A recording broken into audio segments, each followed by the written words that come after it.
propose que nous puissions réfléchir autour d'un thème qu'on trouve assez souvent dans notre langage et dans notre manière de parler. Vous savez que dans le monde des évangéliques, nous avons parfois des tournures de phrases que nous sommes les seuls à comprendre et qui se transmettent de génération en génération sans même que nous-mêmes nous sachions vraiment ce qu'il peut y avoir derrière.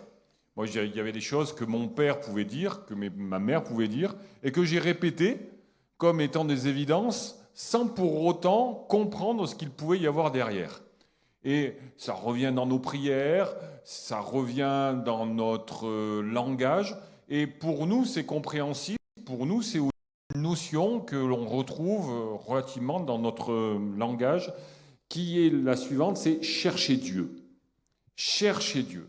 Et on retrouve dans Matthieu, chapitre 7, verset 7, « Demandez, l'on vous donnera, cherchez et vous trouverez, frappez et l'on vous ouvrira, car quiconque demande reçoit, celui qui cherche trouve, et l'on ouvre à celui qui frappe. » Ici, on trouve une gradation, c'est-à-dire que on voit qu'il y a comme une progression dans notre manière de chercher Dieu, et c'est comme si Dieu voulait que l'on aille plus loin, et on arrive à ce stade de chercher et bien nous trouver. Il est plus difficile de chercher que de demander, d'accord ? Lorsque je demande à Myriam où se trouve bien un ustensile dans les placards, chose qui est assez courant, d'accord, parce que je ne sais pas chercher, eh bien automatiquement elle me dit cherche dans le placard de droite et la solution me vient. Mais quand je dois chercher par moi-même, c'est beaucoup plus long.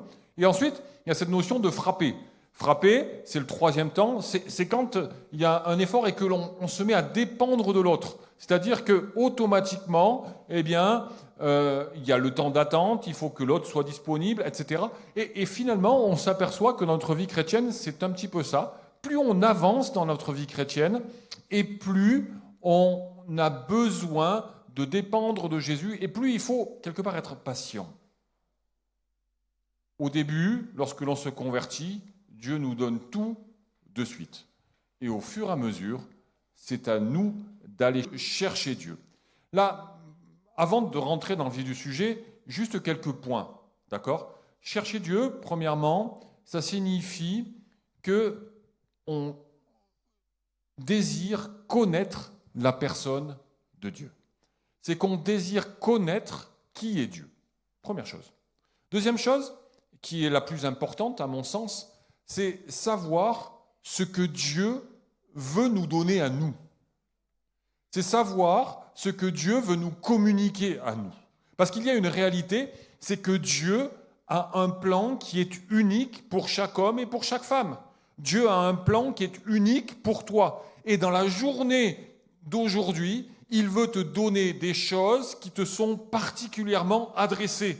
Et le but de chercher Dieu, c'est de développer notre relation avec lui de manière à savoir ce qu'il veut me donner pour aujourd'hui, afin que je puisse entrer dans les œuvres bonnes qu'il a pour moi.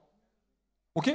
Et donc, on est dans cette démarche de dire, chercher Dieu, c'est développer ma relation avec Dieu, afin de découvrir ce qu'il veut me donner pour que je rentre dans les œuvres bonnes qu'il a prévues pour moi. Et c'est juste un impératif afin que nous puissions développer notre foi. Et ça se cherche. C'est une démarche de tous les jours. Qu'est-ce que Dieu a pour ma vie dans cette journée ? C'est-à-dire, qu'est-ce qu'il veut me donner, mais qu'est-ce qu'il veut également me donner au travers de ce que je vais matérialiser, ce que je vais incarner ? Cherchez Dieu. 4 questions que j'aimerais vous poser. La première question, c'est de se dire, est-ce que chercher Dieu, est-ce que la foi est un mécanisme qui est spontané ? C'est-à-dire, est-ce que je me lève un matin en me disant, finalement, tiens, je crois en Dieu. On a l'impression qu'il y a des personnes qui sont nées avec la foi et d'autres qui sont nées avec une incapacité à croire.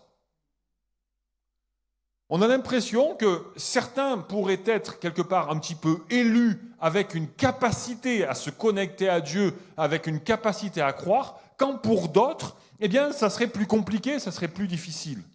On pourrait penser que certains sont élus, et j'utilise ce terme à dessein, avec une forme de projet de Dieu pour qu'ils soient sauvés, quand pour d'autres, ça ne serait pas le cas.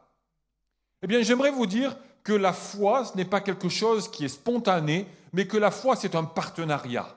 Un partenariat entre Dieu et l'homme. C'est-à-dire que c'est un contrat qui est signé. Et chercher Dieu, c'est permettre à cette foi de naître. Chercher Dieu, c'est être curieux de manière à ce que nous puissions matérialiser ce partenariat. Quel est ce partenariat?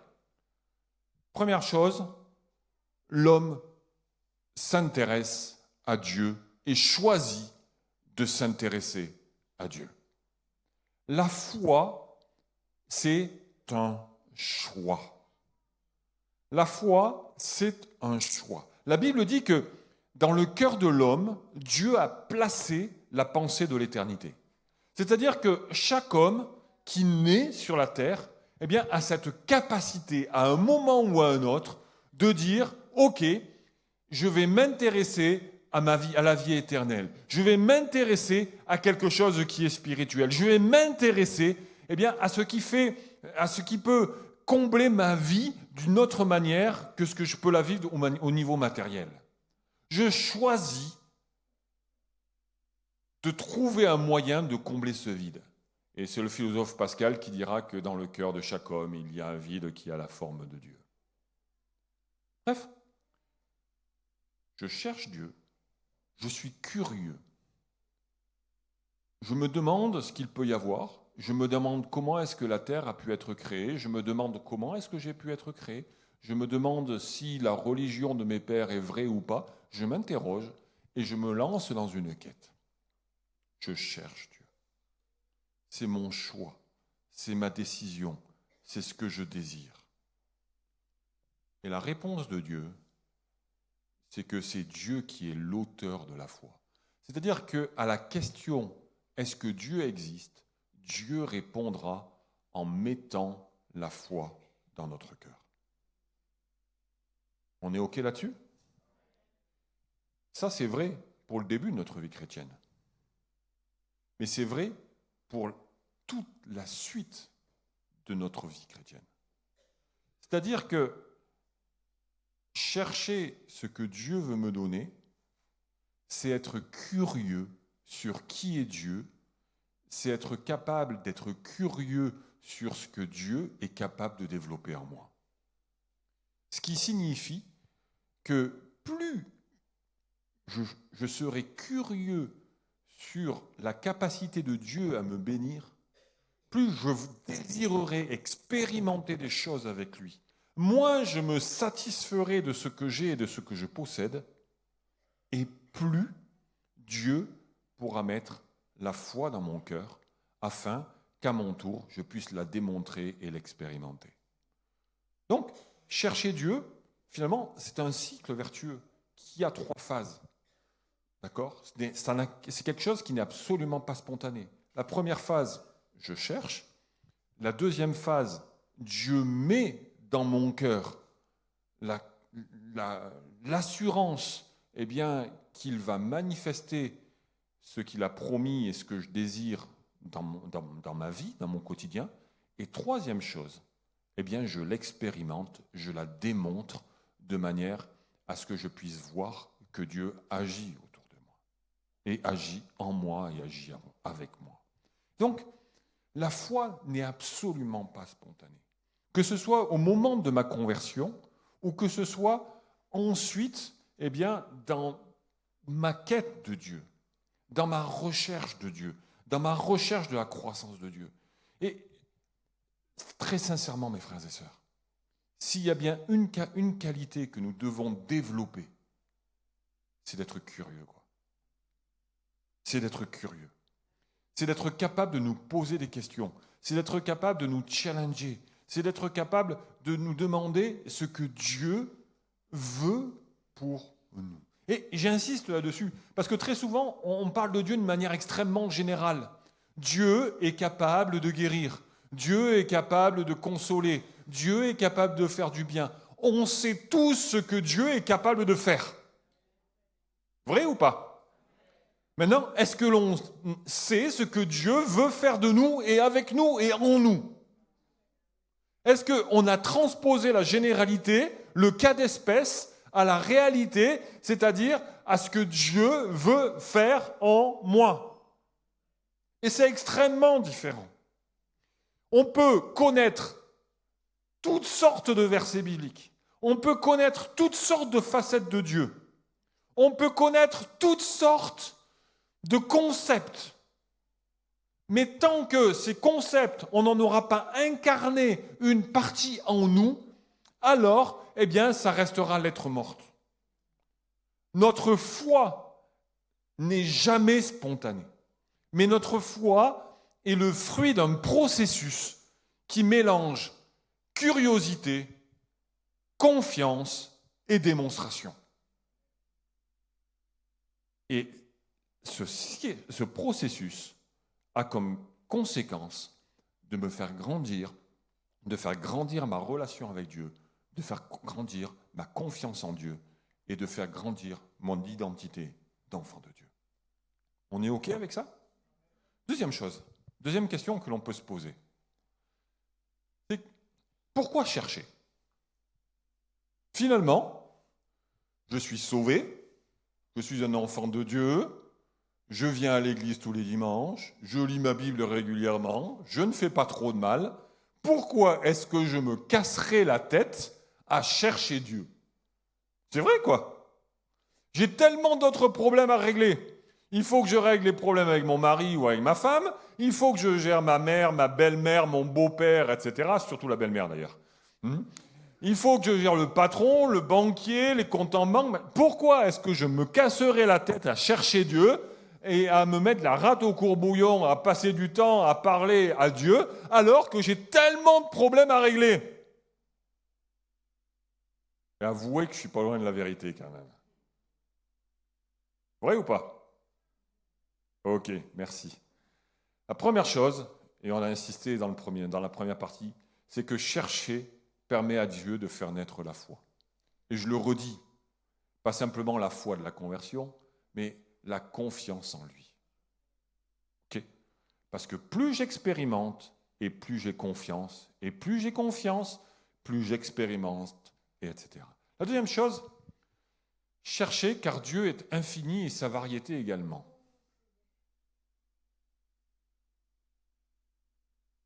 Imaginez, je ne sais pas vous, mais moi, manger, qu'est-ce que j'aime manger, quoi. Et ce que j'aime dans la cuisine, j'avais une maman qui cuisinait extrêmement bien, mais qui avait en magasin 3 plats. Les endives au jambon, c'était son nec le plus ultra, le framboisier, et ensuite les pâtes carbo. Elle faisait tout ça extrêmement bien. Il y avait le poulet à la crème aussi. Elle faisait tout ça extrêmement bien.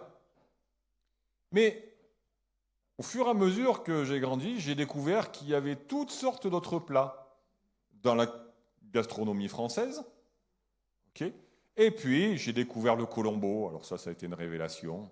J'ai découvert le rougail saucisse. Ça a été extraordinaire. J'ai découvert tout ce qui était nem, tout ce qui était cuisine chinoise. Mon Dieu, mon Dieu, mon Dieu, qu'est-ce qu'il y a de bonnes choses à manger dans ce bas monde. Que la variété est bonne à découvrir. On est d'accord ou pas? Et pourquoi dans la vie spirituelle, on mange toujours la même chose? Sérieusement, quoi. Pourquoi on fait toujours la même prière au même moment? Pourquoi est-ce qu'on se contente finalement de toujours penser, de toujours croire la même chose? C'est comme si on mangeait toujours les endives au jambon, quoi, finalement. C'est bon les endives au jambon, mais au bout d'un moment, c'est pas très glamour, quoi. Ben, Dieu, c'est l'équivalent de toute la cuisine du monde, de tous les plats qui peuvent exister. Le psalmiste dira qu'il a mis une table dans le psaume 23 entre nous et nos adversaires, etc. Et je crois que cette table, elle est bien dressée, elle est riche, etc. Il y a plein de choses. Et nous, on a tendance, finalement, souvent par peur de mal faire, ou par peur de pécher, ou par peur de se perdre, par peur d'être entraîné à toutes sortes de fausses croyances, etc. On a peur, finalement, et donc on ne découvre pas. Je vais peut-être vous choquer, mais très souvent, les pasteurs ont fait du réseau social bashing. C'est-à-dire qu'on explique aux chrétiens, n'allez surtout pas voir sur les réseaux sociaux ce qui peut, ou dans les autres églises, ce qui peut être prêché, parce que vous risquez de perdre votre foi. Parce qu'il y a tellement de mauvaises choses qui circulent. Un, c'est inefficace parce que vous y allez quand même. Je me trompe ou pas? Et deux, ce raisonnement, il est stupide. Parce que, moi je pars du principe que quand on se confronte à d'autres croyances que les nôtres, on se rend compte que nos croyances, finalement, elles sont loin d'être mauvaises. Et que challenger nos croyances, c'est juste quelque chose qui nous fait grandir et qui nous permettra de nous développer. Vous avez tous été athées à un moment dans votre vie. Ou alors, vous avez tous, à un moment donné, laissé Dieu de côté. On est OK avec ça? Si vous n'aviez pas été curieux, et si vous n'aviez pas challengé votre croyance d'athéisme, qu'est-ce qui se serait passé? Vous seriez resté athée. Mais le fait de challenger votre croyance d'athéisme vous a permis de découvrir la foi et de passer des ténèbres à l'admirable lumière de Jésus. Moi, si on avait tous, à un moment ou à un autre, si on s'était contenté de la foi de nos pères et qu'on n'avait pas challengé ce qui avait pu nous être enseigné, je crains fort que, à un moment ou à un autre, notre foi ne se soit pas développée, quoi. On a besoin d'oxygène, on a besoin de comparer, on a besoin de savoir où est la vérité. Et je le dis souvent, mais dans ma prédication, je n'ai pas toute la vérité, j'ai une partie infime de la vérité. Dans la doctrine des assemblées de Dieu, nous n'avons pas la vérité, mais nous avons une partie de la vérité. Parce que Dieu ne donnera jamais la vérité à un homme, sinon à Jésus, qui est le chemin, la vérité et la vie. Mais ni vous ni moi, nous sommes Jésus. Ok ? Et nous avons vocation à découvrir ce que Dieu, qui est Dieu, ce que Dieu veut nous donner dans toute sa variété. La parole de Dieu nous dit que la sagesse de Dieu, elle est infiniment variée. Et nous découvrons que les modes d'action de Jésus, ils sont infiniment variés. Alors, je nuancerai mon propos en disant que pour bien découvrir, il est nécessaire d'avoir une base solide. Je prends l'exemple du cycle de développement d'un enfant. Vous savez ce qui permet à un enfant de découvrir le monde et de devenir autonome? C'est de savoir que peu importe l'endroit où il ira, s'il va à quatre pattes dans la cuisine, s'il va à quatre pattes dans la salle à manger, etc., il sait que ses parents seront toujours là. C'est-à-dire qu'il y a une sécurité, il y a une forme de bien-être qui permet à l'enfant de se dire « je peux découvrir autre chose parce que je sais que si je reviens, je sais que j'ai une sécurité, j'ai une pleine forme, j'ai un lieu et j'ai des personnes sur qui je peux compter et sur lesquelles je peux m'appuyer. » Et c'est ça le rôle de l'Église locale. Ce n'est pas d'enfermer des gens dans une doctrine en leur disant que la vérité est là et un point, c'est tout. Mais c'est d'être une base, c'est d'être une sécurité, c'est d'être un lieu où finalement on sait que là, nous sommes bien. Nous sommes bien.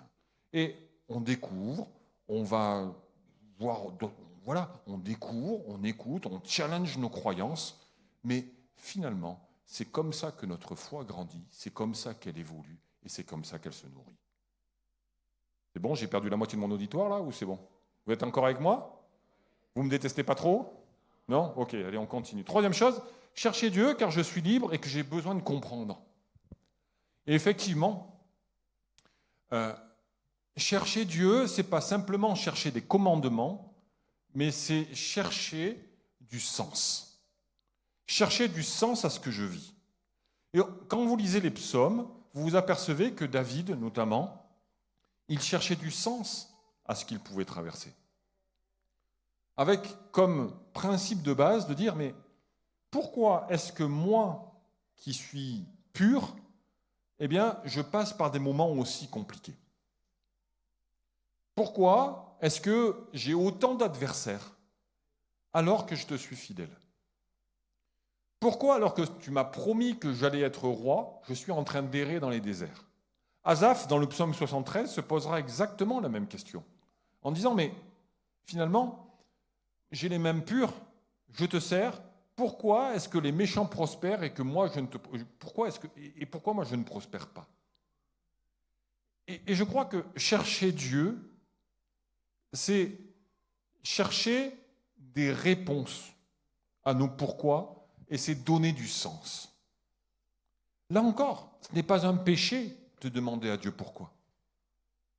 Ce n'est pas murmurer que de demander à Dieu pourquoi. Ce n'est pas un souci que de dire à Dieu, mais pourquoi est-ce que je passe par des moments aussi compliqués et aussi difficiles? Pourquoi? Je crois que c'est sain de le faire. Lorsqu'un enfant a des difficultés, il n'hésite pas à demander à ses parents, mais pourquoi? D'ailleurs, à un certain âge, les enfants, ils posent beaucoup de pourquoi. Pourquoi le ciel il est bleu? Pourquoi les fraises elles sont rouges? Mais il a besoin de comprendre le monde. Et parfois, on a besoin de comprendre notre monde spirituel.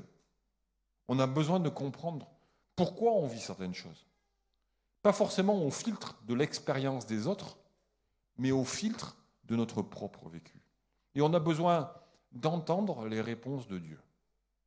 Et chercher Dieu, c'est de dire, ok mon Dieu, dans la situation que je vis, dans la situation que je traverse, t'es où quoi? Elle est où ta logique? Elle est où ta logique? Parce que sincèrement, il y a une distorsion entre ce que l'on conçoit et ce que l'on rêve de vivre avec un Dieu tout-puissant et les injustices que l'on peut affronter dans ce monde. On vit des drames.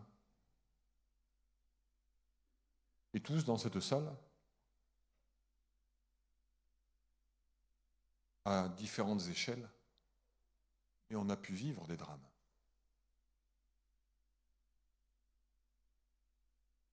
Et dans ces moments-là, on a besoin de comprendre non pas notre propre logique, mais juste de savoir que Dieu est là. Juste d'être assuré que Dieu est là. Parce que parfois,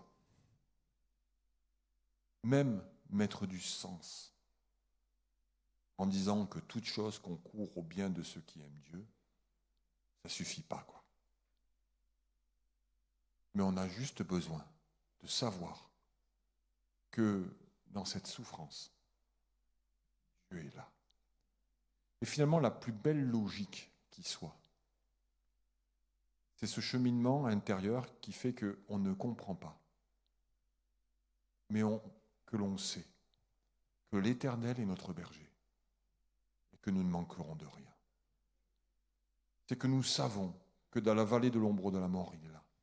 C'est que nous savons que dans les verts pâturages, il est là. C'est que nous savons qu'il nous conduit vers des eaux paisibles, alors que nous sommes en train d'être dans un torrent de tristesse et de chagrin. Mais que Dieu est là. et qu'il nous conduit. Et que lorsque c'est une tempête intérieure en nous, eh bien la logique de Dieu, c'est de nous dire, je te conduis ailleurs. Et je te conduis dans un endroit où tu seras tranquille et où tu seras en paix. Pourquoi chercher Dieu? Quatrième chose. Chercher car sans réflexion, je ne peux pas grandir.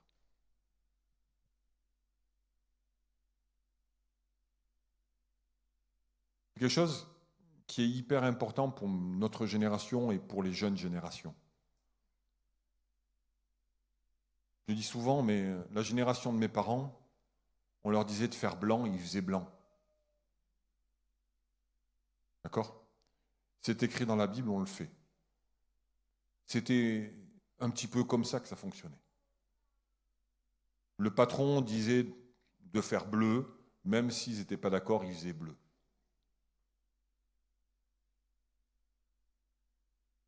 Aujourd'hui, dans notre mindset, dans notre manière de fonctionner, on a besoin de comprendre. Et arriver, eh bien, à ingurgiter le commandement et à le faire nôtre, c'est quelque chose qui est indispensable. Et chercher Dieu, c'est être capable de dire, ok, comment est-ce que je peux faire que la théorie devienne pratique dans ma vie, mais comment faire en sorte que je puisse accepter la théorie?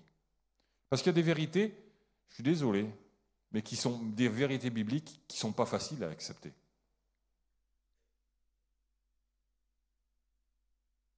Je vous choque? Est-ce que c'est toujours facile pour vous d'appliquer ce que Dieu vous demande de faire?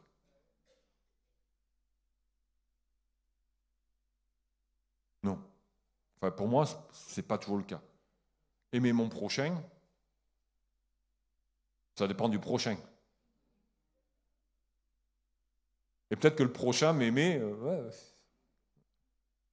Okay. Être patient et développer le fruit de l'esprit, être maître de soi, on connaît super bien la théorie. Mais est-ce que c'est toujours simple, finalement, d'incarner la théorie dans la pratique? Même pour Jésus, ça a été compliqué. Même pour le Fils de Dieu, ça a été compliqué. Avant de venir sur terre, il savait qu'il fallait que la croix était inévitable. Pour autant, un jour, à Gethsémanée, alors qu'il est seul, il y a cette pression spirituelle qui est sur sa vie. Il y a cette tentation de dire, je ne vais pas appliquer la théorie. Je ne vais pas appliquer ce que je sais devoir être, parce que j'ai peur. Jésus a eu peur d'incarner et de transformer la théorie en pratique. Et il va le dire en disant, Père, s'il est possible que cette coupe s'éloigne, mais il ne va pas terminer sa phrase, il va dire, non, non pas ma volonté, mais la tienne. Et il va aller jusqu'à la croix. Et Jésus a pu incarner. Parce que sa nourriture était de faire la volonté du Père. C'est-à-dire qu'il était dans une dimension où finalement, ce qui était le plus important pour lui, il avait compris et il savait, il avait une telle connaissance de l'amour de Dieu, il avait une telle connaissance de la fidélité du Père, que finalement, pour lui, accomplir la volonté du Père était quelque chose d'aussi naturel que de manger. Waouh! C'est-à-dire qu'il avait compris, non pas intellectuellement, mais dans son quotidien, que faire la volonté de Dieu, c'était toujours ce qu'il y avait de mieux. Mais ça, c'est un exercice quotidien qui est hyper complexe, mais qui est tellement grand. Parce que quand je comprends et quand j'expérimente que quand j'obéis à Dieu, alors il y a toujours, et j'ose le toujours, il y a toujours des fruits bénéfiques à ma vie. Il y a toujours un changement bénéfique, il y a toujours une croissance bénéfique à ma vie, sur le court, sur le moyen ou alors sur le long terme. alors, il se produit quelque chose, c'est que finalement, automatiquement, l'obéissance devient un mécanisme naturel en moi. Ce n'est plus quelque chose qui est logique, c'est plus quelque chose qui est lié à une obéissance bête et méchante, mais c'est un mécanisme qui est naturel qui se met en place. Et finalement, c'est ça que j'ai vocation à travailler et à développer. C'est de dire que finalement l'obéissance devienne un phénomène naturel, mais ça, ce n'est possible qu'à partir du moment où je l'ai appréhendé, où je l'ai travaillé, et à partir du moment où j'ai compris, non pas avec ma tête, mais avec mon expérience, que faire la volonté de Dieu, c'était toujours ce qu'il y avait de mieux. Et je précise, et je vais vous challenger encore un peu plus, dans plein de domaines différents de ma vie. Parce que faire la volonté ou obéir à Dieu dans les domaines de notre vie qui nous sont habituels, où on a déjà expérimenté que Dieu était fidèle, c'est facile, parce qu'on l'a déjà fait, on connaît déjà le chemin. Mais le faire dans des endroits qui nous sont différents et qui nous sont inconnus, dans des domaines qui nous sont inconnus, alors ça, c'est vraiment challengeant. Prenons l'exemple du surnaturel de Dieu. À partir du moment où... Allez, on prend l'exemple du baptême dans le Saint-Esprit. OK ? Il y a certaines personnes pour lesquelles c'est plus facile d'être baptisé dans le Saint-Esprit que d'autres. Parce qu'on n'est pas tous câblés de la même manière. Pour autant, c'est une promesse qui concerne tout le monde. OK ? Et donc, même si on n'a pas cette appétence pour le surnaturel et pour le baptême dans le Saint-Esprit, ou pour la vie de l'esprit en général, il n'en reste pas moins que nous avons vocation, avec notre fibre, d'y travailler, de la développer, parce que c'est une promesse que Dieu nous a donnée. Ça marche ? OK ? Et ça, on peut le transposer pour notre relation aux autres. Certaines personnes, c'est très facile pour certaines personnes, pour certains d'entre nous, d'aimer. On n'est pas tous égaux dans la capacité à démontrer notre amour. Ça va ? Mais pour autant, il y a ce commandement universel qui nous dit d'aimer notre prochain comme nous-mêmes. Et le but du jeu, c'est d'expérimenter et de chercher Dieu dans les domaines que nous ne connaissons pas, de manière à expérimenter sa grâce et notre capacité à grandir. Okay ? Donc, première chose, finalement, la foi n'est pas spontanée. Deuxième chose, on a plein de raisons de chercher. Dans cette dimension de dire qu'est-ce que Dieu veut pour moi, dans quel domaine, où est-ce qu'il veut m'emmener de nouveau. Troisième dimension, troisième question. Que se passe-t-il si je ne cherche plus ? Que se passe-t-il ? Je deviens un petit peu comme le fils aîné de la parabole du fils prodigue. Vous savez, on connaît tous cette parabole, d'accord ? Un jeune homme va dire à son père, un homme avait 2 fils, le plus jeune va dire à son père, allez, donne-moi ma part d'héritage, t'es pas encore mort, mais c'est pas grave. Hein ? Et puis il est allé le dilapider, et à un moment donné, il va se retrouver sans rien, il va rentrer en lui-même et il va revenir, et le père va être fou de joie. Et là, il y a le fils, il y a le second fils, le plus grand, qui était dans la maison, et il va dire, qui va dire au père, mais attends, tu es en train de faire la fête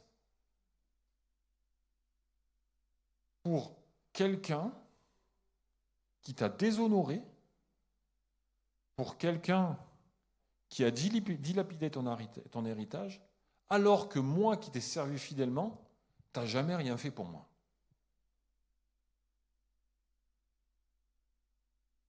C'est logique. Et puis, petite parenthèse, le père était en train de faire la fête avec la moitié de l'héritage du fils aîné, puisque l'autre moitié avait été dilapidée. On est d'accord, hein ?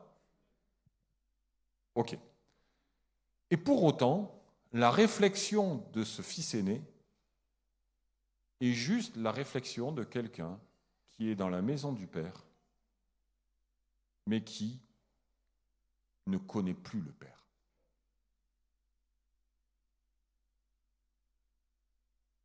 Il est dans la maison du Père, mais il ne connaît plus le cœur du Père.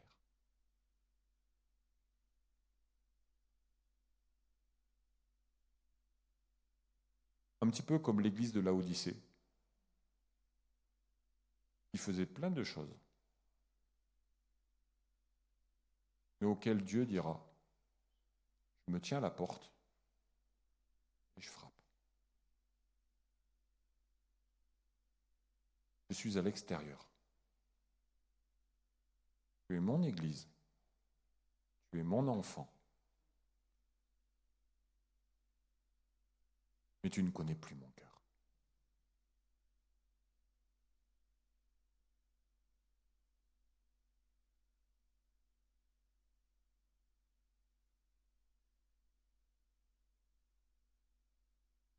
Et ça, c'est ce qui se passe quand on cesse de chercher.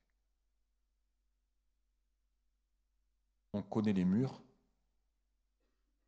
on connaît les visages, on connaît les versets. Mais on a oublié une chose. On ne connaît plus le cœur de Dieu. On n'est plus capable de savourer ce que Dieu nous donne. On développe un esprit de jugement. Et quelque part, on se retrouve dans une forme de rétrogradation, de recul, que ce soit dans nos sentiments, que ce soit dans nos actes, que ce soit dans notre piété. Que je ne connais plus le cœur du Père.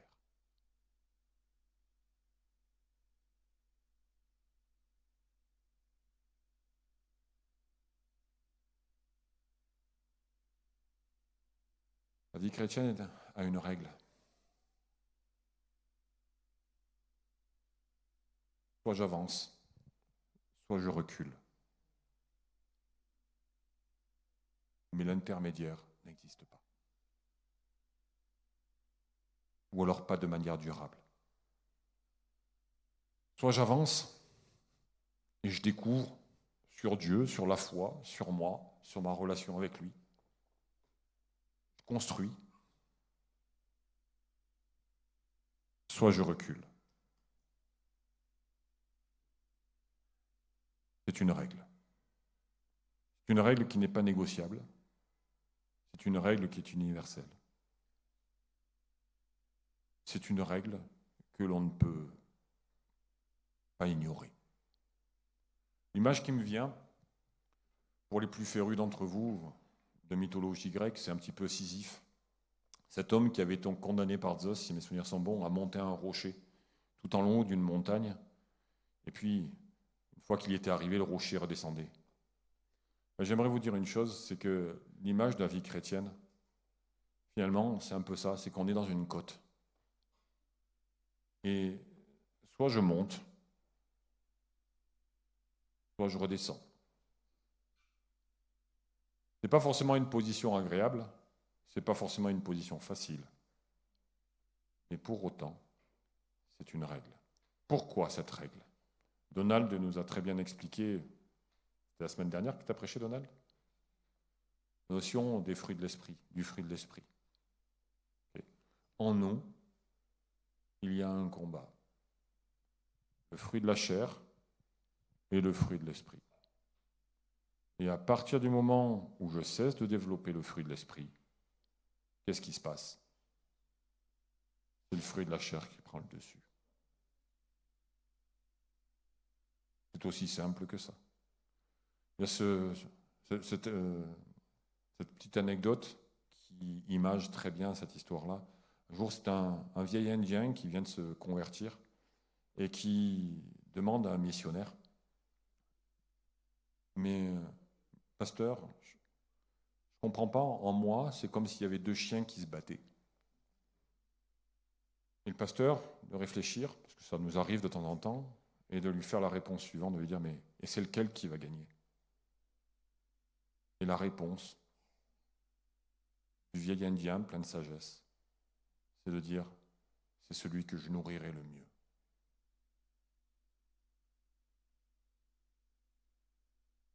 On a le fruit de l'esprit. On a le fruit de la chair. Les deux se battent. À partir du moment où je cesse de nourrir le fruit de l'esprit, automatiquement, le fruit de la chair grandit. Et donc, chercher Dieu, c'est permettre au fruit de l'esprit de se développer. Chercher qui est Dieu.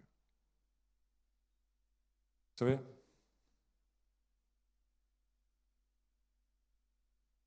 lire la Bible, ça m'ennuie.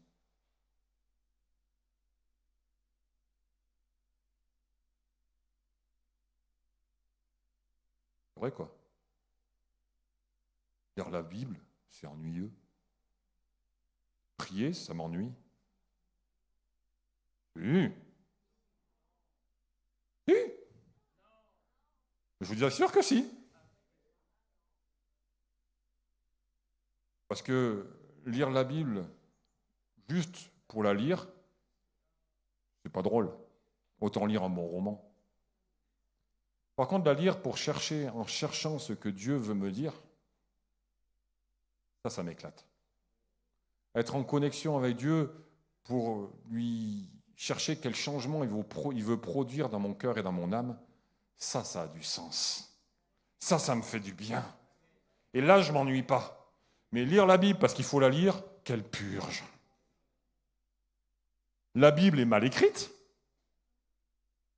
C'est vrai, quoi. C'est franchement. Mais par contre, quand je la lis avec cette volonté de savoir ce que Dieu veut faire dans ma vie et qu'est-ce qu'il veut me révéler aujourd'hui, là, ça trouve du sens. Et là, je cherche Dieu, et à partir de ce moment-là, le fruit de l'esprit grandit. C'est dans cette quête que ça a du sens. Quatrième chose, parce que je n'ai pas de timer aujourd'hui, donc c'est cool, c'est génial. La foi peut-elle mourir? Si je cherche Dieu, est-ce que finalement ma foi peut mourir?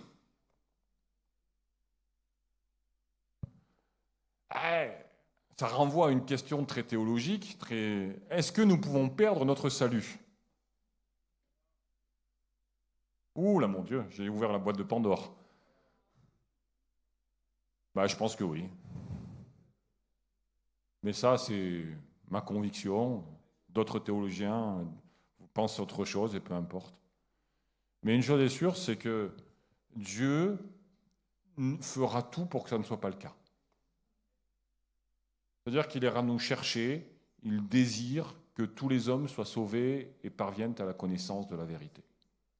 Et je crois de tout mon cœur que lorsque quelqu'un a été marqué par la puissance de Dieu, Dieu va le chercher. Dieu, je le mets entre guillemets, va le hanter. Ok ? J'ai résumé ma pensée en disant que mon attachement pour Dieu, donc ce qui fait la force et ce qui fait la puissance de ma piété, finalement, pourra cesser. Mais les traces que ma relation avec Dieu antérieure a laissées seront, elles, indélébiles. Et ça, pour les papas, les mamans qui ont des enfants qui sont inconvertis, c'est juste quelque chose qu'il faut que vous gardiez bien en tête, quoi. C'est que l'enseignement, c'est que la marque que Dieu a déposée dans un homme, dans une femme, est indélébile. Et il peut y avoir, l'homme peut faire ce qu'il veut, le diable peut faire ce qu'il veut, les ténèbres peuvent faire ce qu'ils veulent, peu importe. Eh bien, c'est indélébile. Et ce que Dieu a mis en toi, ce que Dieu a mis dans ton cœur, c'est indélébile. Personne ne pourra te l'attacher, personne ne pourra le toucher, personne ne pourra le détruire. C'est-à-dire que la marque de Dieu qui est déposée dans une vie, elle est indélébile. Après, ce que les hommes en font, ça c'est autre chose. Mais Dieu laisse une marque qui est profondément indélébile. Okay ? Et je conclurai en disant que finalement, ce qui tue notre vie chrétienne, c'est de penser qu'on sait. Ce qui tue notre vie chrétienne, c'est de penser que l'on est arrivé à un niveau où finalement on n'a plus besoin d'être challengé. Ce qui tue notre vie chrétienne, c'est de perdre la curiosité et la soif de découvrir qui est Dieu et ce qu'il peut faire en nous et avec nous. On connaît tous Moïse.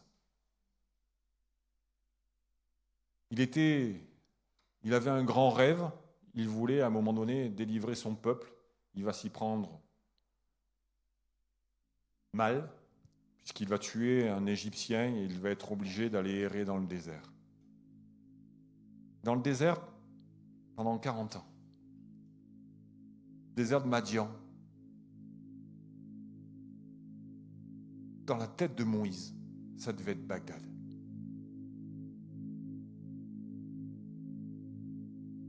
Une impression de gâchis. Une impression d'être passé à côté de quelque chose.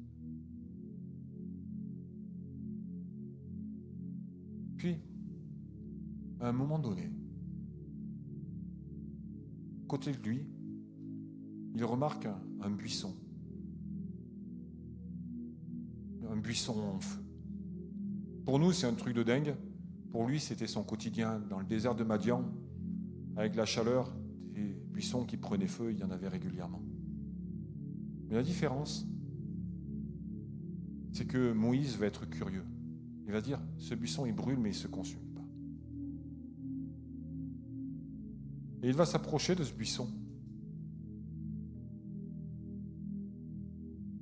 Et là, Dieu va lui donner la recette, va lui donner la suite de sa vie. Moïse avait 80 ans.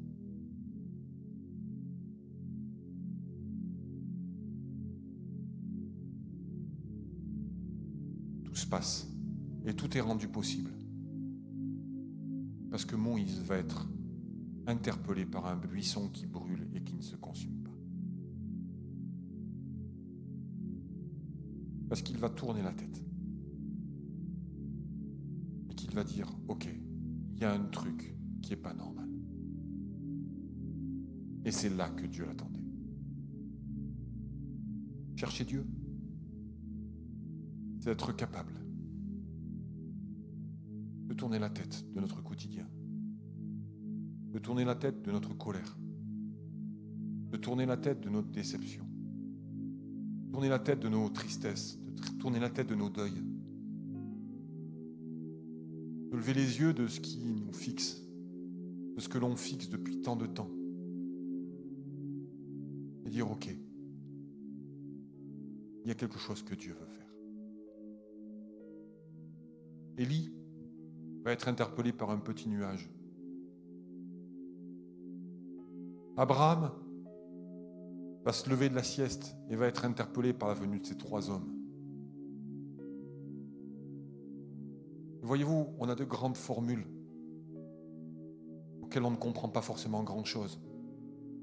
Mais si chercher Dieu, c'était juste être capable de tourner la tête de notre quotidien, de nos douleurs, de notre maladie, de notre dépression, de nos déceptions, pour voir que Dieu est là. Agar est dans le désert.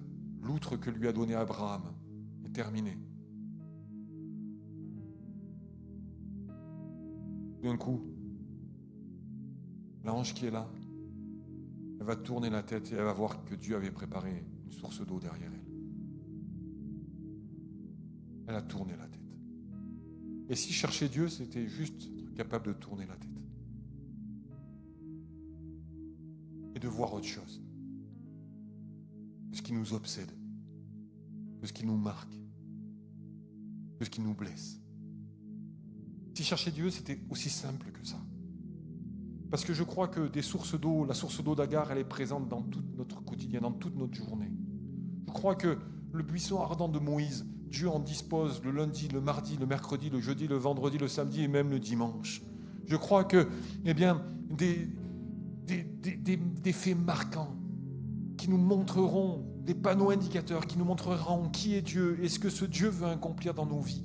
Il y en a dans le regard d'un enfant, il y en a dans le discours, dans une parole que l'on peut lire dans les Écritures, il y en a dans un SMS qu'on peut recevoir, des clins d'œil de Dieu, il y en a tellement dans nos journées. Et chercher Dieu, si c'était aussi simple que ça,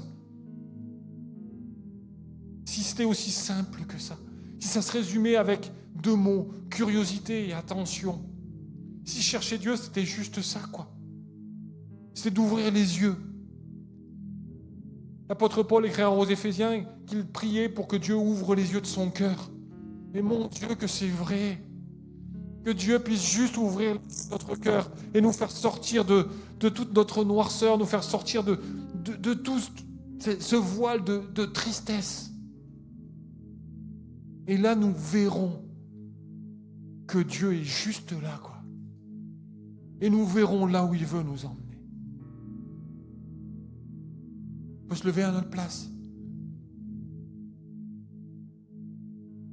Et juste que ces moments soient pour toi l'occasion de chercher Dieu, c'est-à-dire de tourner ton regard, de regarder ailleurs. Chercher Dieu, c'est regarder ailleurs que là où tu poses ton regard d'habitude. C'est de voir où est-ce qu'il a mis la source qui te permettra d'avancer. Est-ce que tu peux juste faire ça? Et que durant ce temps de louange, tu puisses regarder plus haut, au-delà des montagnes, comme le dira le psalmiste. C'est de là que viendra le secours. Que tu puisses regarder plus haut, que tu puisses regarder au trône de la grâce, là où Jésus est assis à la droite du Père et où il intercède pour toi. Que tu puisses regarder plus haut, là où tu as l'assurance de trouver un souverain sacrificateur qui est capable de compatir à tes faiblesses et qui saura te donner un secours opportun. Que tu puisses regarder plus haut, que tu puisses regarder ailleurs. Et juste, en regardant ailleurs, tu verras que le Dieu qui est l'auteur et le rémunérateur de la foi saura te la donner et saura la construire en toi, afin que tu puisses la démontrer. Juste maintenant, ta responsabilité, c'est de chercher Dieu ailleurs que dans ta noirceur et dans ta tristesse. Je te bénis, Seigneur, parce que tu es ce Dieu qui se laisse trouver, qui a déjà posé des jalons tellement forts pour qu'on puisse le découvrir, qui a donné son Fils unique afin que nous puissions te découvrir, qui a donné sa parole, cette parole qui a été incarnée au travers de l'œuvre de Christ, afin que nous puissions la vivre et la découvrir, te découvrir. Seigneur, qui a donné le Saint-Esprit, afin que, qu'il puisse nous guider jusqu'à toi. Merci. Merci parce que tu es vivant. Merci parce que tu es glorieux. Merci parce que tu es saint. Oh Seigneur, donne-nous de te chercher. Donne-nous de détourner les regards de tout ce qui peut nous éloigner. Donne-nous de détourner les regards de ce qui nous blesse, de ce qui nous hante, de tout ce qui nous culpabilise, de tout ce qui nous tire en arrière, de tout ce qui nous tire vers le bas. S'il te plaît, Jésus, donne-nous, Seigneur mon Dieu, de te regarder, toi, le seul vrai Dieu, le Dieu puissant, le Dieu saint, le Dieu glorieux, celui qui change les cœurs, celui qui change les vies, celui qui brise les chaînes, celui qui brise, Seigneur mon Dieu, tout ce qui nous tient liés, celui qui fait trembler les fondations, afin que les portes des prisons s'ouvrent, celui, Seigneur mon Dieu, qui pose sa main sur les yeux des aveugles et qui voit les aveugles, Seigneur mon Dieu, ouvrir les yeux et voir, celui qui nous a donné son esprit, celui, Seigneur mon Dieu, qui a fait de nous le temple du Saint-Esprit. Donne-nous de regarder, Seigneur mon Dieu, la vie éternelle qui nous est offerte. Donne-nous de contempler les promesses qui sont devant nous. Que ton nom, Seigneur, soit béni. Dieu de vie, Dieu puissant, Dieu de délivrance, Dieu de grâce, Dieu de libération, Dieu de consolation. Tu viens dans ces moments, dans ces instants, Seigneur, là où des chaînes nous empêchent de voir ta gloire. S'il te plaît, donne-nous de la voir. Fils de Dieu,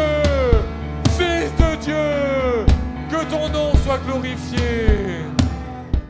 Merci de nous avoir suivis. Si tu as apprécié être avec nous, n'oublie pas de liker et de partager sur les réseaux.